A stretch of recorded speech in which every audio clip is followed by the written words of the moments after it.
Gálatas 5:1. Y usted se recuerda, estamos hablando acerca de la libertad en este tiempo, aprovechando la celebración de los 200 años de independencia de Guatemala.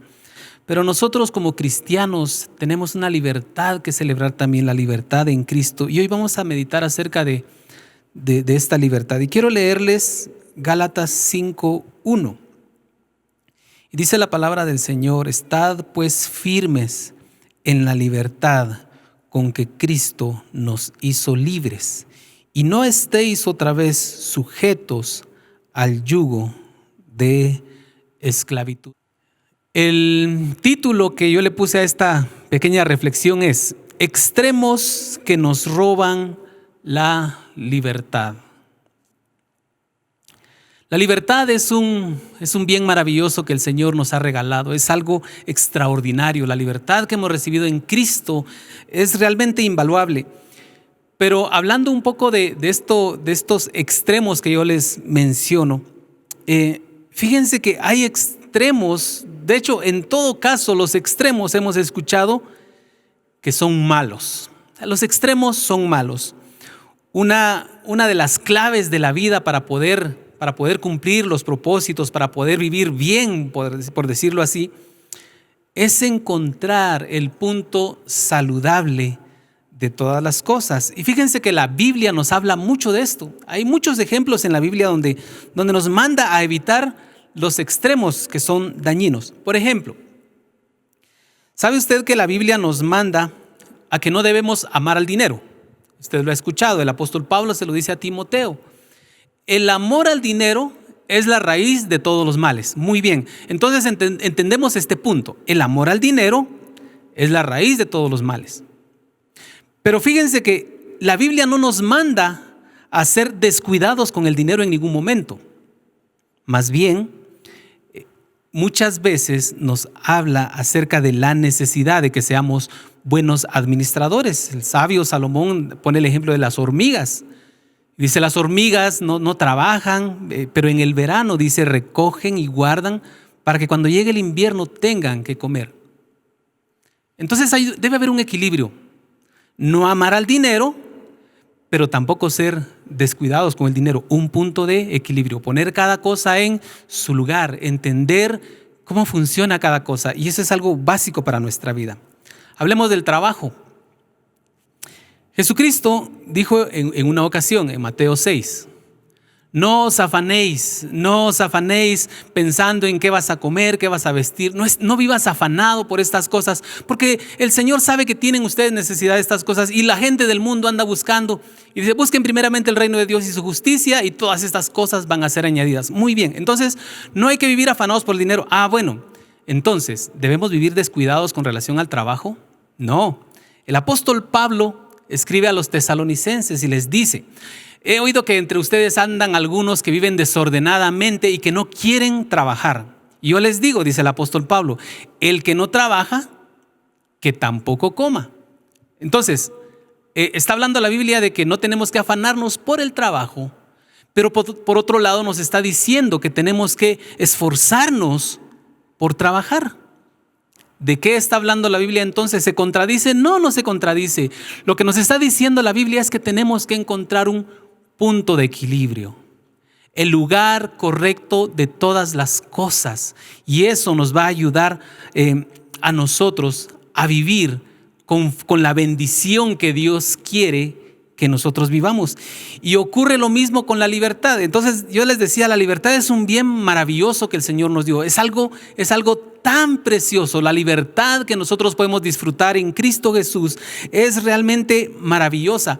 Pero también en el tema de la libertad tenemos que cuidar de no caer en extremos que nos vengan a robar esa libertad. Y vamos a hablar del primer extremo. Este es bastante obvio.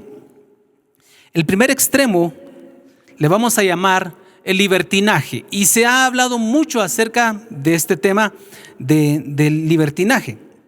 El diccionario define la palabra libertinaje como un desenfreno en las obras o en las palabras. Desenfreno es cuando una persona no tiene dominio de sí misma y se deja llevar por lo que desea, por lo que quiere hacer, por los impulsos del día a día. Y a eso se le llama libertinaje. Y es una interpretación de verdad y subraye esto en su corazón, márquelo en su corazón, es un extremo muy peligroso. Y les voy a decir por qué es peligroso. Porque cuando nosotros pensamos en libertinaje, podemos caer, y de hecho estaríamos cayendo en aquella idea de que tenemos la, entre comillas, libertad de hacer lo que se nos dé la gana, como decimos, sin pensar en las consecuencias. Quiero que leamos aquí mismo en Gálatas 5:3. Vea lo que nos dice la palabra del Señor acerca de este punto. Y otra vez testifico a todo hombre que se circuncida, que está obligado a cumplir toda la ley. Cuando nosotros pensamos en la libertad entonces que nosotros hemos recibido, debemos entender que no está hablando de que podemos hacer lo que nosotros querramos. No podemos hacer lo que nosotros querramos sin pensar en las consecuencias. Fíjense que no existe ninguna promesa en la Biblia que nos diga que no habrá consecuencias de lo que hagamos. No hay ninguna promesa en la Biblia donde diga, haz lo que quieras y no vas a tener consecuencias. Más bien, la Biblia constantemente nos advierte acerca de las consecuencias de nuestras acciones. Por ejemplo, quiero que me acompañe si tiene su Biblia por ahí. 2 Corintios 5:10. Dice la palabra del Señor. Porque es necesario que todos nosotros comparezcamos ante el tribunal de Cristo para que cada uno reciba según lo que haya hecho mientras estaba en el cuerpo, sea bueno o sea malo. Cristianos, nacidos de nuevo, salvos. Dice el apóstol Pablo, esta palabra es para todos nosotros. Todos vamos a comparecer ante el tribunal de Cristo y todo lo que nosotros hayamos hecho va a ser juzgado. Y al final, este tribunal de Cristo que menciona el apóstol Pablo, debemos entender que no es un juicio para condenación. Aquí no se está determinando si usted es salvo o no es salvo. Si usted es salvo, usted va a estar en el tribunal de Cristo. Y el tribunal de Cristo va a recompensar sus buenas obras en Cristo. Y también si usted hizo obras que no eran dignas, entonces al final solo va a ser como que, bueno, está bien, gracias por el intento, no vas a recibir ningún premio, pero vas a ser salvo. No estamos hablando aquí de salvación. Pero sí estamos hablando de que hay una consecuencia de todo lo que nosotros hagamos, como dice aquí el apóstol Pablo, mientras estamos en el cuerpo. Gálatas 6:7. Gálatas 6:7. Dice la palabra del Señor, el apóstol Pablo, otra vez a los Gálatas: no os engañéis, Dios no puede ser burlado. Todo lo que el hombre siembra, eso también segará. Es lo que dice la Biblia. La libertad que nosotros tenemos entonces no significa en ningún momento y bajo ningún punto de vista que nosotros podemos hacer todo lo que querramos sin esperar consecuencias. Y por eso les digo, es algo tan peligroso el caer en este extremo de libertinaje, de decir, bueno, hagamos, practiquemos, hagamos, al final no hay consecuencias, tenemos la libertad. Hay una contradicción, hay una paradoja con esta cuestión del libertinaje. Porque el libertinaje le grita al mundo, al hombre, a las personas les grita, ustedes son libres de hacer lo que quieran. Pero cada vez que nosotros caemos en este extremo de libertinaje, tarde o temprano vamos a terminar en esclavitud. Tarde o temprano terminaremos en esclavitud. Dice la palabra del Señor, Juan 8:34. El Señor Jesús nos habló acerca de esto. Juan 8:34. Para el que practica el pecado, para el que se siente con la digamos, la libertad, estamos viendo que es una falsa libertad, de hacer lo que se le antoje y vivir pecando. Dice la palabra del Señor, Juan 8:34. Jesús les respondió: de cierto os digo que todo aquel que practica el pecado, esclavo es del pecado. El mundo le grita a la gente, vivan en libertad, viva la libertad, libertad de hacer, libertad de ir, libertad de hacer lo que se le dé la gana sin consecuencias, le dice el mundo, le dice el diablo a las personas. Pero Jesús dice, todo aquel que practica el pecado es esclavo del pecado. Así que esta libertad, entre comillas, lo único que va a producir en las personas, en el corazón, en la mente, en los pensamientos, lo único que va a producir es esclavitud. Alguien dijo por ahí, a mí me llamó mucho la atención, no sé si ya lo había mencionado acá, pero alguien mencionó por qué las compañías que venden licor, que venden cerveza, siempre ponen la idea de fiesta, libertad y vivir con libertad. Espíritu libre, decía una campaña hace muchos años. Espíritu libre. Y es lo que le trata de vender. Y decía esta persona, ¿por qué en su publicidad no ponen la destrucción familiar?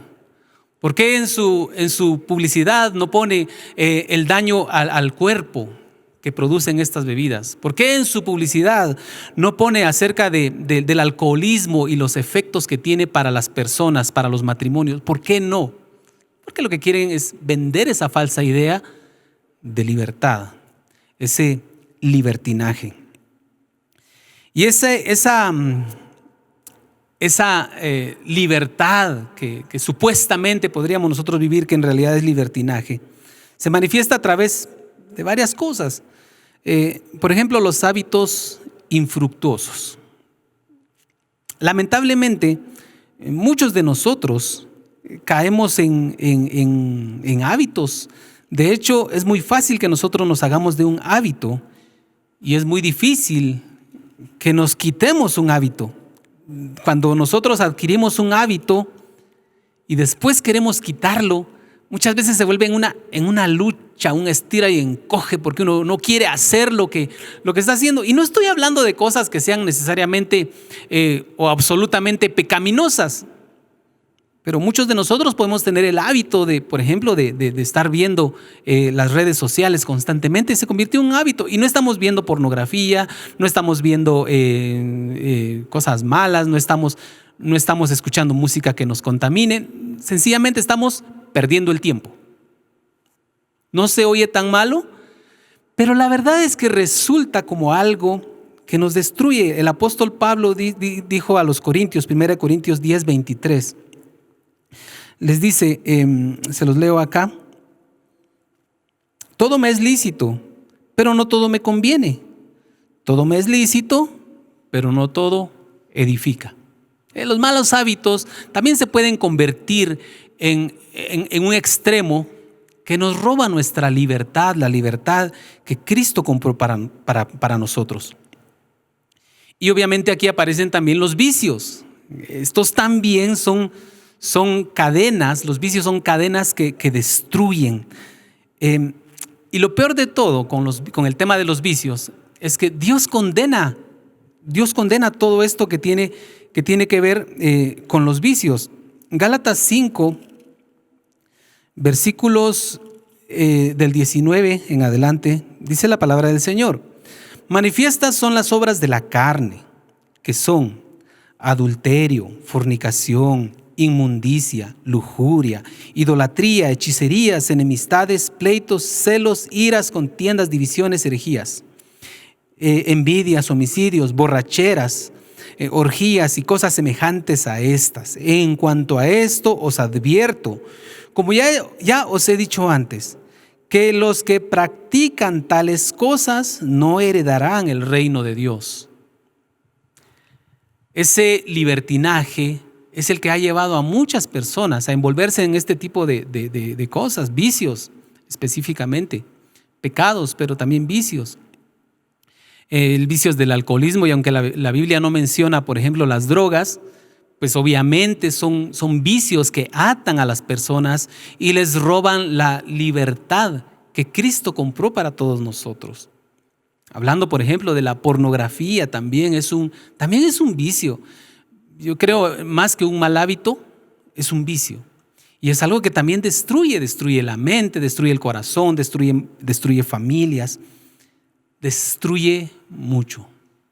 Y lo peor de todo es que dice el Señor que quien practica todas estas cosas no heredará el reino de los cielos. Entonces, nosotros tenemos que entender que debemos aprender a vivir en la libertad que Cristo compró para nosotros y no caer en este extremo de libertinaje, porque como encontramos en la palabra, todo este pecado que menciona la Biblia, al final nos hace esclavos del pecado. Entonces, mucho cuidado con el libertinaje. Es un extremo, como les decía, muy peligroso.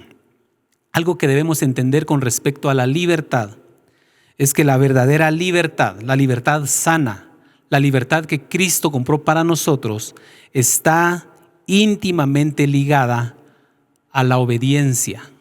Y parece que fuera una contradicción, porque alguien podría decir, ¿cómo es que yo para ser libre tengo que ser obediente?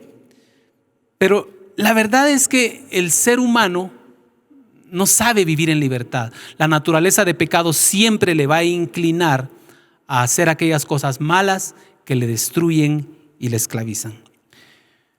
Juan 8:31 dice la palabra del Señor.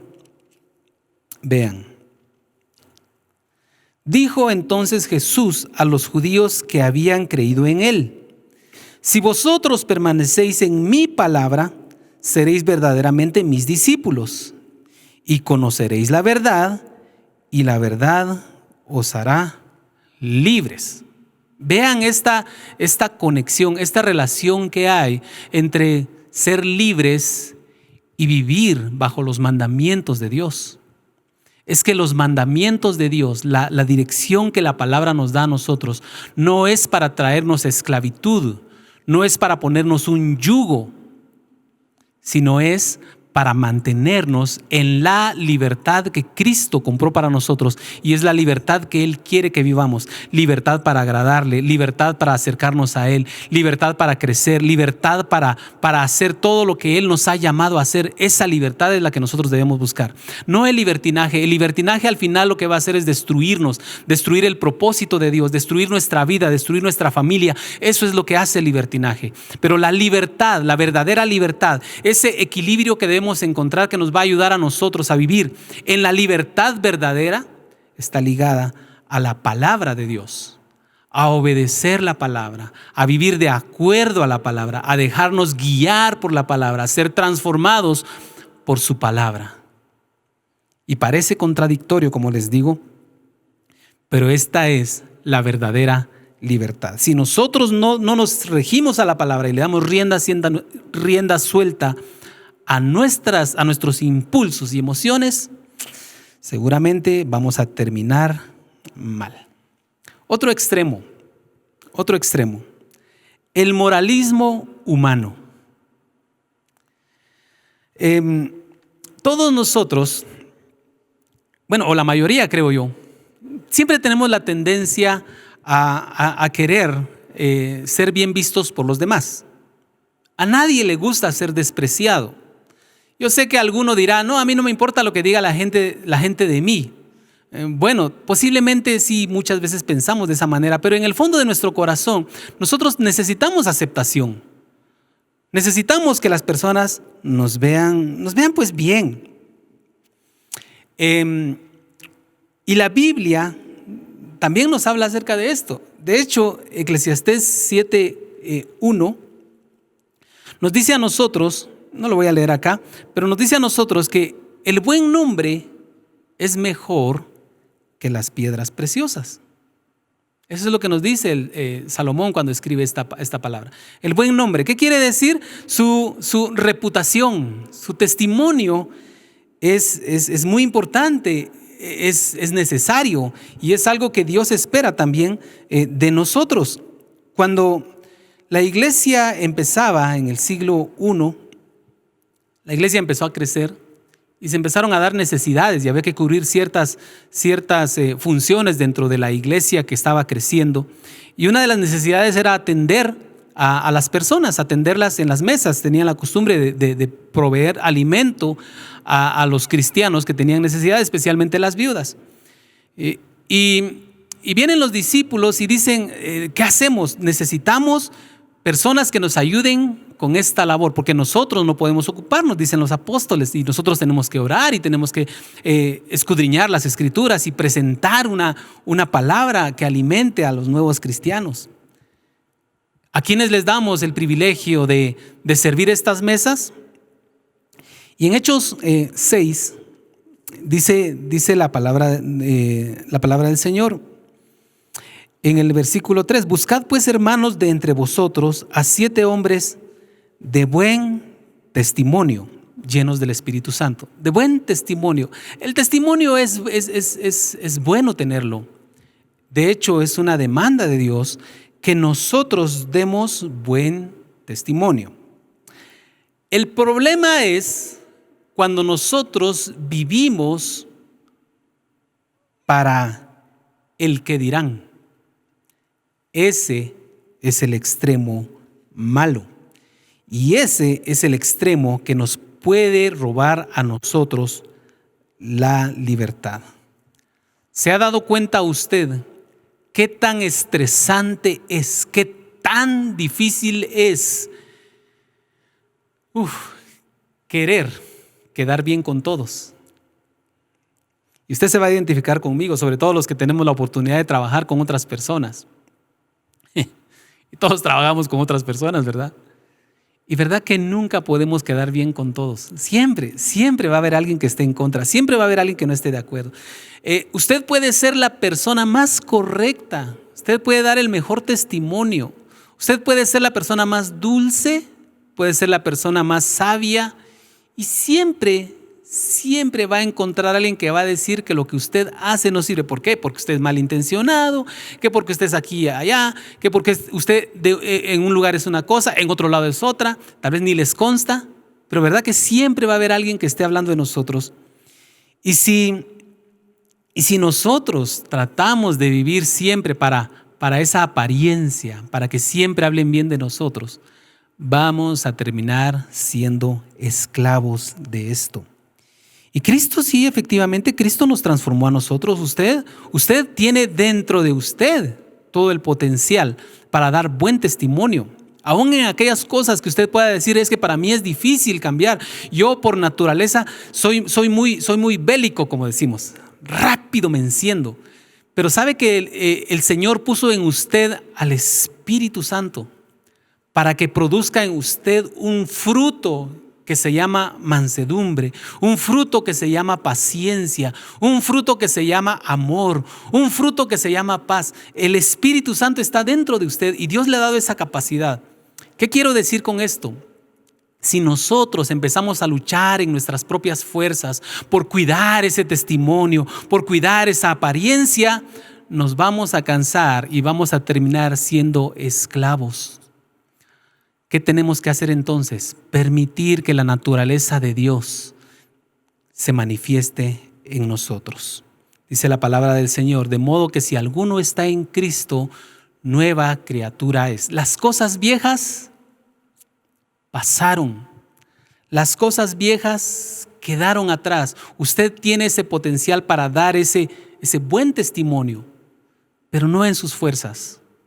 No usted tratando de quedar bien con todo mundo a costa de su propia salud, de vivir estresado todo el tiempo. Dios quiere que usted viva en la verdadera libertad. Ese moralismo religioso entonces puede convertirse en un extremo que nos robe la libertad. Ojo que no estoy hablando de que su testimonio no importa. Lo que estoy diciendo es que nuestra conducta, nuestra manera de vivir, cuando es regida por el Espíritu Santo, vamos por buen camino y vamos a vivir en la libertad que Cristo quiere que nosotros vivamos. Y el tercer extremo, el legalismo religioso. Legalismo religioso. De hecho, cuando el apóstol Pablo les escribe a los Gálatas en el capítulo 5 que leímos al principio, se está refiriendo precisamente a esto. El legalismo religioso se ha dado desde el principio de la iglesia. Los grupos judíos empezaron a tratar de imponer rituales religiosos a los nuevos cristianos como una condición para ser parte de la iglesia y para alcanzar salvación. Y el apóstol Pablo enseña aquí que todas estas cosas, todos estos rituales, las fiestas judías, no era algo que se tuviera que practicar para alcanzar salvación, porque al final la salvación es por fe, no por obras. Es por creer en Cristo, por recibir a Cristo en el corazón, no por pertenecer y practicar una religión. Y es que Cristo no nos llamó a nosotros a una afiliación religiosa, sino nos llamó a una vida nueva en Él. La palabra religión viene es una palabra compuesta, viene del latín. La palabra, el prefijo re, que significa intensidad. Re significa intensidad. Cuando se dice rechulo, está diciendo que algo es muy bonito. Re, intensidad. El verbo ligare, que significa ligar. Ligar con intensidad. Y el sufijo ion, que es una acción y un efecto. Entonces, podríamos decir que religión significa acción de ligar fuertemente. Acción de ligar fuertemente.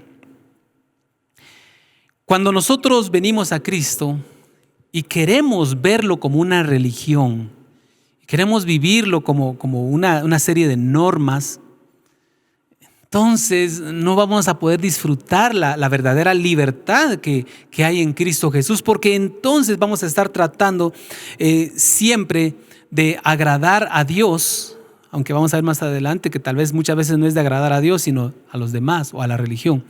Pero tratar de agradar a Dios con lo que hacemos en nuestras propias fuerzas. Porque sí, nosotros debemos agradar a Dios con lo que hacemos. Y debemos pedirle al Señor que nos ayude a que todo lo que hagamos sea para su gloria. La Biblia nos manda que todo lo que hagamos sea para gloria de Dios. El problema es que la religión o el legalismo religioso nos quiere obligar a hacer las cosas en nuestras propias fuerzas. Disciplinarnos, hacernos, obligarnos a nosotros mismos a hacer aquellas cosas que son duras, difíciles. Y por eso es que, por ejemplo, el mismo Martín Lutero, cuando él quería agradar al Señor, cuenta la historia que él se latigaba a sí mismo, él se dañaba el cuerpo porque él sentía que así iba a agradar a Dios. Él acostumbraba a dormir en el piso frío.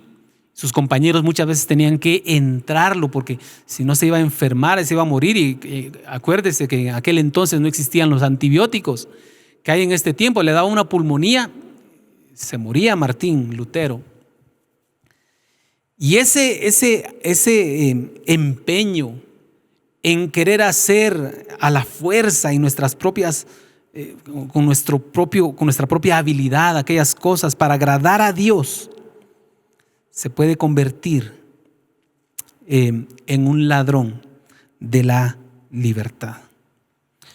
Nosotros debemos vivir para agradar a Dios. Claro que debemos vivir para agradar a Dios. Debemos cuestionarnos todos los días si con nuestra actitud estamos agradando a Dios. Debe ser un ejercicio que debemos hacer todos los días de nuestra vida. Señor, ¿te agrada lo que estoy haciendo? Señor, ¿qué no te agrada de lo que estoy haciendo? Y preguntarle a Él que Él nos examine. Pero no luchar en nuestras fuerzas, sino dice la palabra del Señor, echar toda nuestra ansiedad, echar todo eso a los pies del Señor, porque Él tiene cuidado de nosotros. Y la definición de la gracia que nosotros hemos recibido es que cuando nosotros venimos delante de Él y decimos, Señor, yo no puedo con esto, yo sé que esto no te agrada, yo quiero dejar de hacerlo. Y dice la palabra del Señor, el apóstol Pablo dice que cuando nosotros somos débiles, Él es fuerte, porque el poder de Dios se perfecciona en nuestra debilidad. Y cuando nosotros venimos delante de Él y le decimos, Señor, yo quiero agradarte, lo que vamos a encontrar es que la única forma de vivir para agradar a Dios es cuando nos dejamos llenar de Él. Y Él nos va a dar la fuerza para agradarle a Él. Y vea qué hermoso es esto y cuánta libertad puede traer a nosotros el hecho de pensar que no tengo que hacer todo aquello en mis propias fuerzas, porque al final voy a terminar dándome cuenta que no puedo. Y la frustración que produce eso, y cuánta gente se ha alejado del Señor y no quiere saber nada más porque siente que no pudo cambiar, pero es que luchó en sus fuerzas. Dios es quien nos da a nosotros el poder para vencer el pecado. Así que debemos anhelar agradar a Dios, pero por la fe. Por la fe. Las obras que nosotros hagamos, los cambios que nosotros manifestemos, solo debe ser una evidencia que el Espíritu Santo del Señor habita en nosotros. Cuando nosotros empezamos a manifestar el fruto del Espíritu, cuando empezamos a caminar en la dirección correcta, cuando empezamos a querer parecernos más al Señor, es porque el Espíritu está en nosotros y nuestras acciones van a mostrar eso. Y no vamos a necesitar cumplir con una serie de rituales religiosos para poder agradar al Señor. Lo que necesitamos es permitir que Él se manifieste en nosotros. El legalismo religioso eventualmente, al final, se va a convertir en una carga imposible de llevar. Una carga imposible de soportar, porque es imposible para nosotros tratar de llevar en nuestras fuerzas, luchando con nuestra habilidad, luchando con hábitos, luchando con vicios, luchando con todo aquello que nos destruye en nuestras propias fuerzas. El Señor espera que nosotros le agrademos, pero que sea en sus fuerzas. Y vea este punto con relación también al legalismo religioso. El legalismo religioso también nos convierte a nosotros en jueces de los demás. Porque algo que se desata como que de forma automática cuando nosotros caemos en un legalismo religioso es que empezamos no solo a vernos a nosotros mismos, tengo que hacer esto, tengo que hacer esto, tengo que hacer esto, sino que empezamos a ver a los demás, a los que están a nuestro alrededor y a juzgar y a decir, él no lo está haciendo, él no lo está haciendo como yo lo estoy haciendo. Él es hipócrita. Y cuando vemos que el otro cae, porque al final somos humanos y podemos ver a nuestro hermano caer, tropezar, podemos ver a nuestro hermano en su error. Y el legalismo religioso, ¿sabe qué hace el legalismo religioso en nuestro corazón? En lugar de verlo con misericordia y en lugar de considerarlo, como dice la palabra, en lugar de considerarnos a nosotros mismos y orar por él para que sea restaurado, venimos y le ponemos el pie encima y empezamos a decir, este era un falso, ya ven, solo estábamos esperando su caída, su tropiezo. Y sabe que eso no es libertad. Vivir para ver lo que los demás están haciendo no es libertad, es esclavitud. Porque entonces uno ya no va a estar considerando su propia vida, su propio crecimiento. Uno va a estar todo el tiempo con los ojos puestos en los demás, viendo qué están haciendo, qué no están haciendo. Y eso, mi amado hermano, no es libertad. Y es un efecto que trae ese legalismo religioso, un extremo que también nos daña mucho. Yo sé que para muchos tal vez es bonito, les entretiene, como dicen por ahí, el poder hablar con otros hermanos acerca de los errores de otros hermanos. Mi amado, eso no es libertad, eso nos roba la libertad. Dice la palabra del Señor, nosotros fuimos llamados a libertad, pero una verdadera libertad. No para hacer lo que nosotros querramos, no para vivir como nosotros se nos dé la gana. Ya estoy concluyendo con esto. Entonces, nosotros debemos aprender a vivir en la libertad que Cristo compró para nosotros. Necesitamos, y quiero que subraye esto, necesitamos aprender a vivir en esa libertad.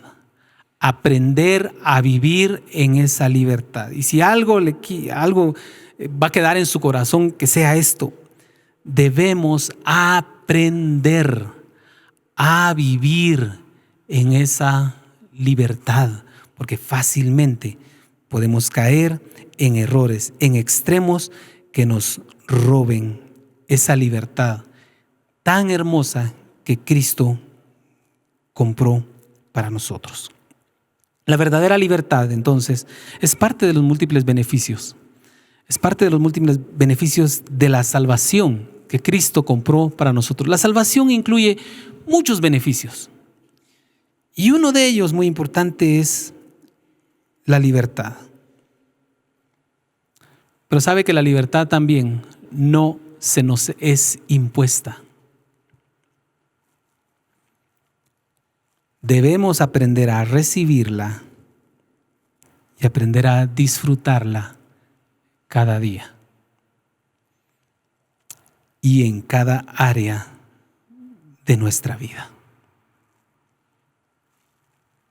Dios no va a venir con usted ahí donde está usted en su casa y decirle: pues hoy te voy a hacer libre y querrás o no vas a ser libre. No. Nosotros debemos aprender a recibir y aprender a vivir en esa libertad.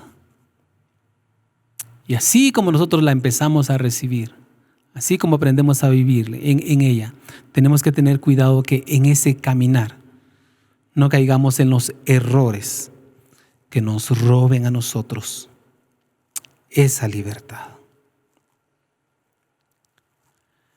La verdadera libertad que nosotros vivimos en Cristo empieza con un sencillo paso. Y ahorita le quiero hablar no sé si alguien nos está escuchando, nos está viendo esta noche, y usted no ha disfrutado de esa libertad porque nunca le ha rendido su vida a Cristo.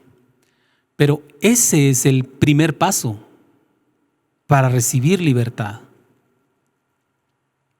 Abrirle su corazón al Señor. Permitir que Él entre a su vida. Cederle a Él el control de su vida. Permitir que Él ocupe el trono de su corazón, que Él sea su Señor. Pero cuando hablamos de Señor no estamos hablando solo de un título religioso. No, cuando hablamos de Señor estamos diciendo que Él sea el dueño de nuestra vida. Y si usted le permite hoy al Señor que Él sea el dueño de su vida, Él le va a empezar a dar esa libertad que usted tanto anhela. Esa libertad que usted tanto necesita. Voy a hacer una sencilla oración. Si usted nunca le ha entregado su vida al Señor, le pido que la repita conmigo y que le rinda hoy su vida al Señor. Dígale así: Padre Celestial, yo reconozco que soy pecador. Reconozco que he sido esclavo del pecado. He sido esclavo de mis emociones. Y también he tenido que vivir las consecuencias de mis errores. Pero hoy reconozco que Jesucristo compró libertad para mí en la cruz del Calvario. Sé que Él murió y resucitó, y que hoy está a la diestra tuya, intercediendo por mí. Abro la puerta de mi corazón, Señor. Te pido que entres y que reines en él, que tomes control de mi vida, en el nombre de Jesús.